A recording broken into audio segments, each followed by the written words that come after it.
Bienvenue dans le Financier, votre rendez-vous économique quotidien. Voici les titres. Modification au Sénégal de l'article 53 de la loi uniforme portant sur le bureau d'information sur le crédit. Cette modification a pour objectif de réduire l'asymétrie d'information sur la solvabilité des emprunteurs. Lancement officiel de la ZLEC, la zone de libre-échange continentale. L'événement se tient ce mercredi à Kigali, la capitale rwandaise, à l'occasion d'un sommet extraordinaire des chefs d'État et de gouvernement de l'Union africaine. Et puis en fin d'édition, nous ferons le point sur les marchés boursiers du continent.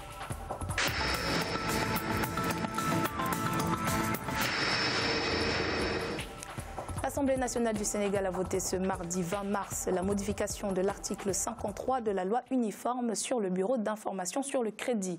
Objectif de cette modification, permettre une plus grande transparence entre les institutions financières sur la situation financière des emprunteurs ainsi que sur les antécédents du crédit ou du paiement d'un client.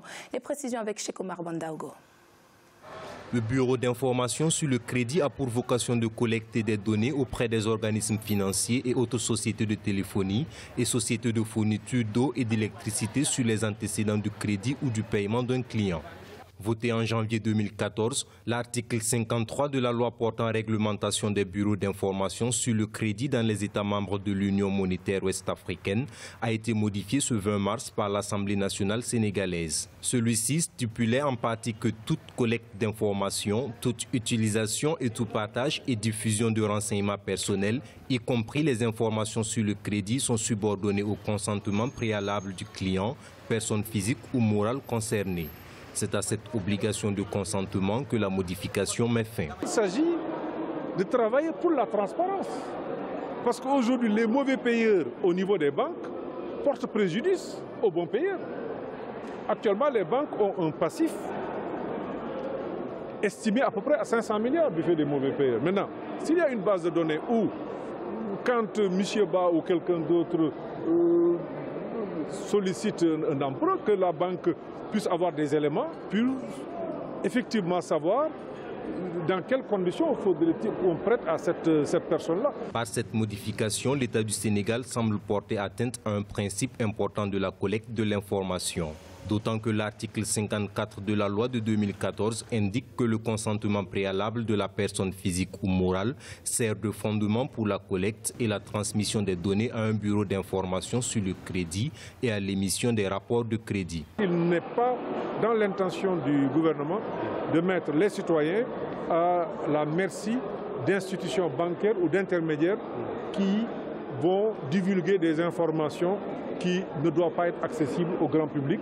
Ça, le gouvernement y veillera et le gouvernement sera intransigeant sur ce point. À cette assurance du gouvernement s'ajoute le fait que, même étant une entité privée, le bureau d'information sur le crédit est agréé et contrôlé par la Banque centrale des États de l'Afrique de l'Ouest. Malgré cette modification de la loi, aucune donnée personnelle ne sera donc divulguée.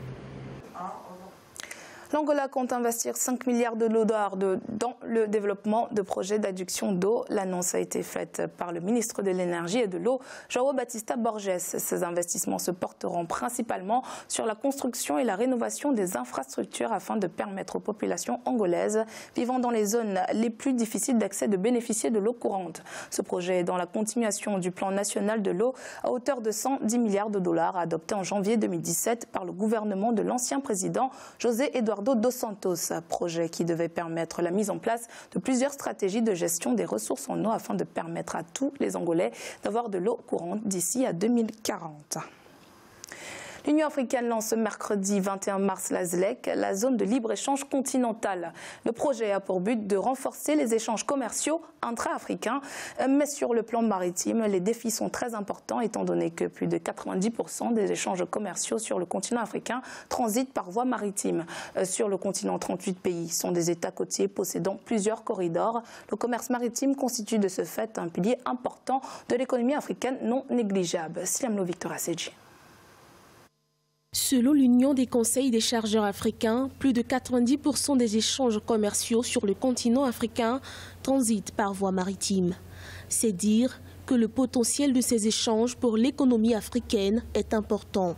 Sur le continent, 38 pays sont des États côtiers possédant plusieurs corridors à travers lesquels transitent des milliers de tonnes de marchandises. Et pourtant, ceux-ci gèrent seulement 6% du transport maritime international de cargo et près de 3% du trafic en conteneurs. Le commerce intra-africain reste malheureusement dominé par un nombre restreint de pays qui vendent un nombre limité de produits. C'est des marchandises de l'extérieur qui viennent sur le continent et se distribuent. Il y a des différences entre les balances des paiements et les balances commerciales. Ça veut dire quoi? Que tel pays X, en échangeant avec tel pays Y, n'arrive pas à échanger de manière équilibrée. Donc, un pays X va échanger beaucoup plus. Et donc, du coup, vous payez plus et comme à un moment donné, vous ne pouvez pas payer, vous commencez à avoir de l'endettement. Selon un rapport officiel, au cours de ces 10 dernières années, la part de l'Afrique dans le trafic maritime mondial s'est légèrement accrue de 0,6% à 0,85%. Entre 2007 et 2017, pas moins de 50 milliards de dollars ont été investis dans le secteur portuaire. Mais au-delà de l'aspect infrastructurel, la nécessité de supprimer les barrières douanières entre les États africains s'impose. Qu'est-ce que nous exportons? Il faut aller vers l'industrialisation. Qu'est-ce que l'Afrique va envoyer à travers les bateaux, donc aux zones maritimes, à son voisin en chocolat? Rien. Ce n'est pas normal. Parce qu'il y a certains États qui sont spécialisés pour mettre des taxes et que, en fait, pour lever ces taxes, ils touchent dans d'autres contrats de la corruption. Inscrit dans l'agenda 2063 de l'Union africaine, le projet de la zone de libre-échange continentale lancé à Kigali au Rwanda ce mercredi 21 mars et dont l'ambition est de renforcer le commerce intra-africain s'étendra à 1,2 milliard de personnes.